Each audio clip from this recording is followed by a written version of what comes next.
Welcome to another edition of CISO Point of View. I'm joined today by Kami Mofrad. Kami, how are you doing? Good. Good morning, Duran. Hello, welcome. We're excited to have you join us. Kami, let's dive straight in. Do you want to tell everyone a bit about who you are and your background within the world of cybersecurity? I've been in this, information technology, cyber information security for over 30 years. I started my early careers in AT&T Bell Laboratories, little detours in Bell Communication Research. Then I've been with the Citi Group till late November of last year in a variety of roles. Some with information technology and good amount within the information security. The last job I was managing, um, I implemented a global a cybersecurity team concentrating on a third-party risk, and that including monitoring this third party in real time. Fantastic. All right, so I want to dive in and talk about ransomware. Obviously, it's a hot topic. We're halfway through the year, and we've seen some scary headlines. Uh, in your opinion, what measures should organizations take to really prepare themselves for the next ransomware attack? I think there are threefold. One, it is in the type of organization they are. It seems to me some of this ransomware had hit more municipalities, some utilities companies, but also a lot with the healthcare. Each of them have different issues, and some of it has to do with uh, they have a lot of legacy infrastructures, or they merge with, especially in the healthcare environment, they had merged with other company, and you're as good as your weakest link. But the other part of it has to do with you only control what you could control, and the third party supply chain risk, you only have certain amount of control. And one of the key thing is, before you onboard or you actually engage, you got to do all of your due diligence, and then should have some sort of a continuous monitoring on them to be sure that you're not at risk. But a lot of this ransomware, it happens because somebody within your own organization click on something they shouldn't be clicked. For instance, if you look at majority of the compromises for last few years, over 60% of it has to do with some sort of a phishing exercise. Uh, for instance, I think some of these companies, because of their organization, they are the way they are set, the education and training of their employees is becomes very important. And as an old somebody old in this field, I believe in a least privilege access. I think people have a lot of access to a lot of systems they don't need, and those are the things is not trivial to fix. But I think part of your identity management, your access management, and fine grain authorization, those are the things the companies need to pay more attention to it. uh, and the last thing, it has to do, how many times I heard from some executive or CIOs, or even the line of businesses, that I'm protecting my most valuable asset. And my question a lot of time to them was, do you know what is your most valuable asset is, and how you measure it, and how you risk rate them? Uh, uh, and of course, these things happen. I mean, this is a cliche that how many times you heard from a CISO that says, uh, we have to be 100% right, and the bad guy has to be right one time. Uh, and that's so true. But recovery from any type of disaster is also is key. For example, you mentioned ransomware. You get your entire uh, data get encrypted, or you cannot operate anymore. How fast could you recover? And for instance, one of the mitigation is that maybe have to have a separate network. You have to be sure you understand what's the critical data and operation is, and to be sure that you have some sort of a backup to it as speedy as possible based on your continuity of your business. Yeah, I think that's a really good point. From your experience, specifically within the banking and financial world, obviously vulnerability management and being able to detect misconfigurations is critical and becoming even more critical this year. Were there things that were specific to the banking and financial world that you think other industries could have learned from? I mean, one of the things with the banks are, regardless are in a U.S. space or you're overseas, they are heavily regulated, and that heavy regulation had put an emphasize that they have to do a better job. Financials do phenomenal jobs in protecting their network, and but they also is because of they are well organized. I mean, regardless, I have worked, had a lot of my peers in the different banks. They all do a great job to protecting their assets. They do a great job to be sure that they could recover as fast as possible. And more than anything else, uh, that's any type of I mean, cybersecurity, information security is get reported to their board. Present, you have somebody, you have a stakeholder to pay attention to it, and I think this is that has to do with some of these other organization that the right people are not engaged. Their cybersecurity governance is not i- is not efficient enough. For instance, I think I always tell people a joke. When you look at the picture of the breakfast, you see bacon and egg. The chicken had supported that breakfast, but the pig had real commitment. Uh, Unfortunately, in a lot of organization, everybody wants to be the chicken, nobody wants to be the pig. Mhm. Yeah. And if there are not accountabilities, for us, and there would not be attention. And of course, a budget is always an issue. It's every firm there to make money, but you have to realize what's it cost, because there are a lot of hidden costs within any type of a cyber leakage, data leakage, and thing in that nature, which is not necessarily impact the immediate management, but it would impact their line of business somewhere down the road. Yeah. So on the topic of data, what we've seen is that the vast majority of critical data resides in the core data storage systems, essential storage systems, which have, until recently, has been a bit of an afterthought. It's deep down into the data center, and security teams have really prioritized other areas of their infrastructure. They focused on protecting their outer perimeter, the network, the OS, the endpoints. And one of the things we've seen in recent months, certainly in the last 6 months, is that storage security is becoming a hot topic. Looking at how you can scale your existing vulnerability management strategies and solutions to your storage systems to really protect the crown jewels, to protect that core data. Of course, if a hacker gets into your laptop, then the damage is fairly minimal.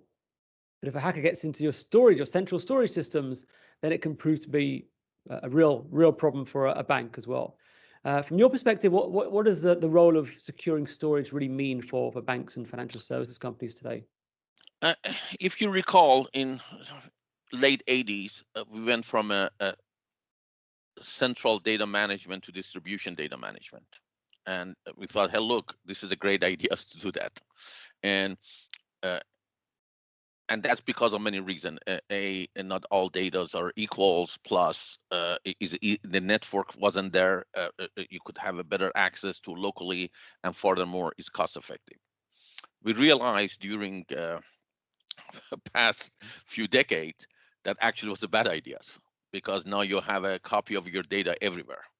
And first, in central data, I mean storage, it becomes keys. And also for a lot of financials and any other regulated industries, based on some of the European Unions, Singapore monetary authorities, and other European Union, you cannot even have your data leave your border. For us, and this is another issues Mhm. for cloud computing and things of that nature. But in general, for a major company, they again, or the major cloud provider, they do a very good job to secure their central data in a central storage. The key things about it is I mentioned before related to ransomware. Where do they have their backup? How they could bring those backup up? There are two parts to it.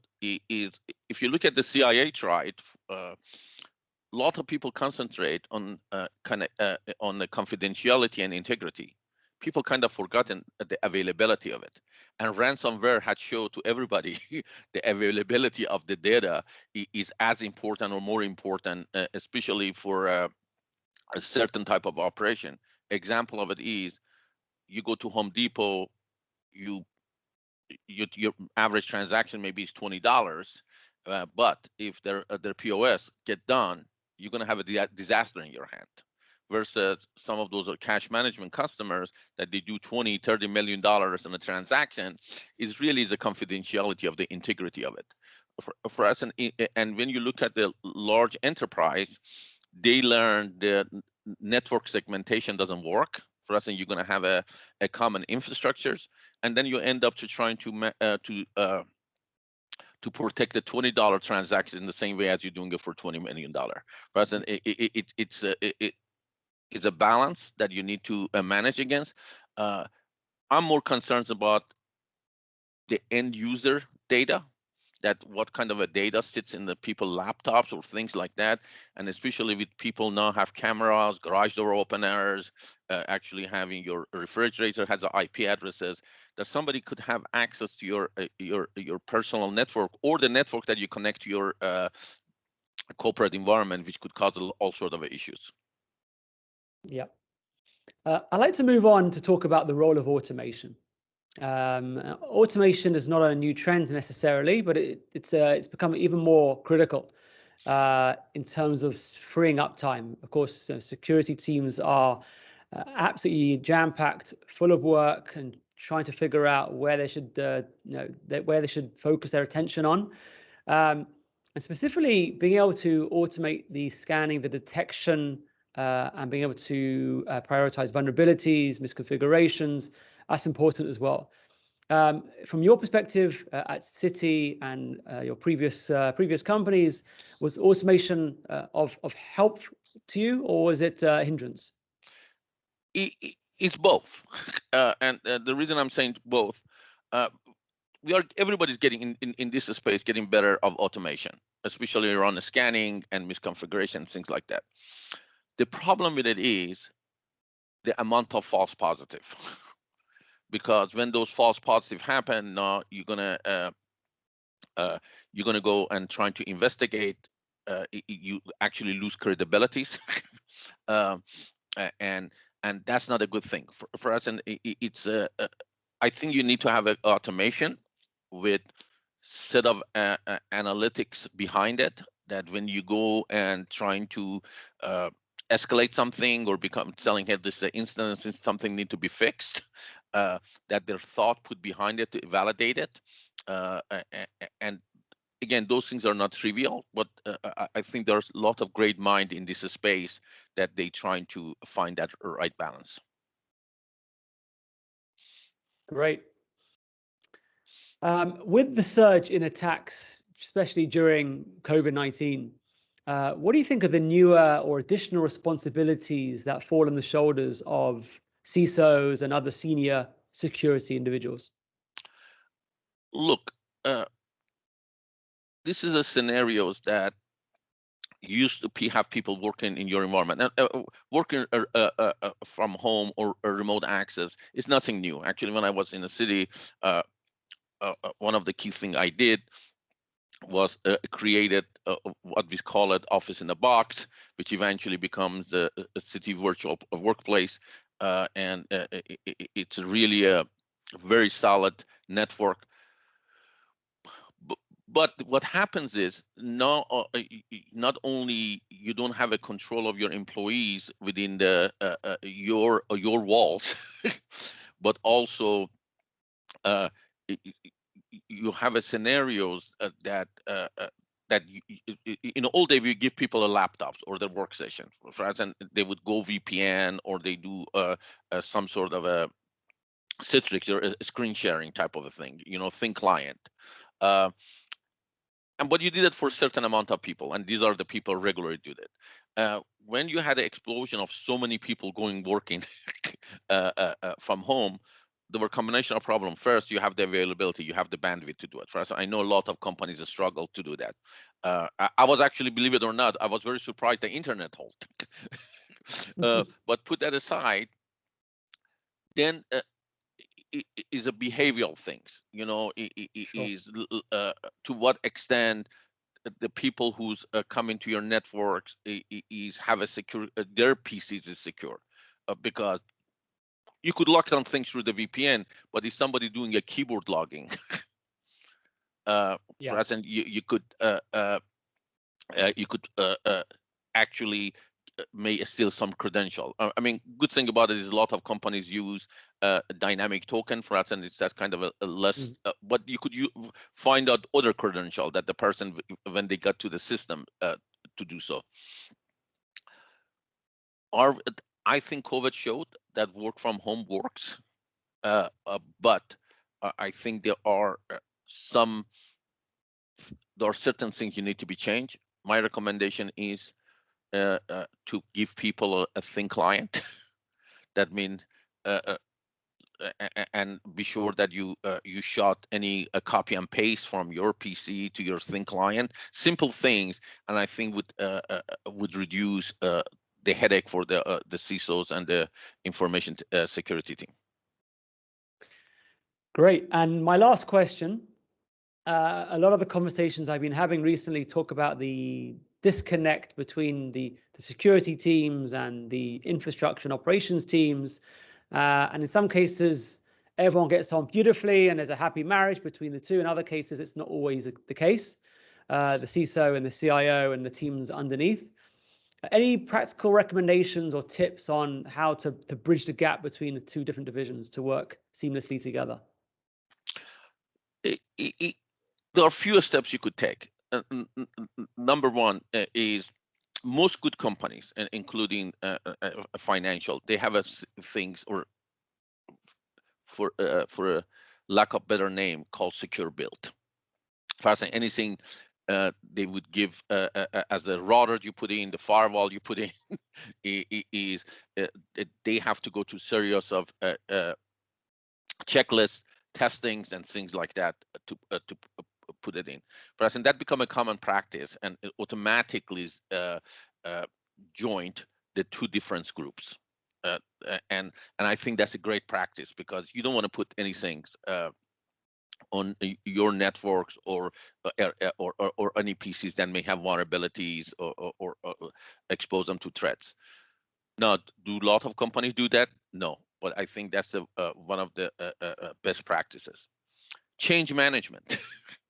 That's Yep. another thing is, I mean, the companies, do they have a great change management policies and processes? Even if they don't get along, maybe call each other's name, but it's because going through that process, that every time you implement something new or you do a new patch management. I don't name a company, but recently one of my friends reached out to me from a large enterprise, and they put in a new a McAfee on the people's desktops, and it caused a major problem for them. And my first question from him was, didn't you guys test this? Didn't you run in a UAT environment and things like that? Goes, no, but we had to do it right away. I said, even when you do it right away, Mm. a proper steps you have to take. For instance, if you do that, you have some of those secure build, and you have some of those better change management, patch management, and the other part of it is, when things happen, compromises happen, you need to stop finger pointing, because that create a lot of alienation between different groups till you don't find root causes of the issues. Uh, no environment is perfect, but I think I recommend a lot of companies, although maybe they're not critical infrastructures, they follow the NIST framework Mm. because Believe it or not, it has all of the right component for the company to operate more securely. And on the topic of the NIST framework, is that being commonly adopted across the financial services and banking world? A major bank, yes, because major banks is not only have to worry about this, they have to worry about all sort of other privacies and Yeah. security compliance. My concerns is financial is one of the so many bucket of the critical infrastructures. My concerns Yeah. is about a lot of the utilities and things like that. And Mm. as you see it in last 6 months, we have two major incidents against two utilities. One a water plants, the other one is the gas pipes. And this is something I tell people: we don't need to send armies to cause damages and to our adversaries. Uh, these cyber attack could be much more effective within even and we need to get more prepared. I don't think we are prepared, and this is something holistically need to be changed. Fantastic. Kami, thank you so much for joining us. You're welcome.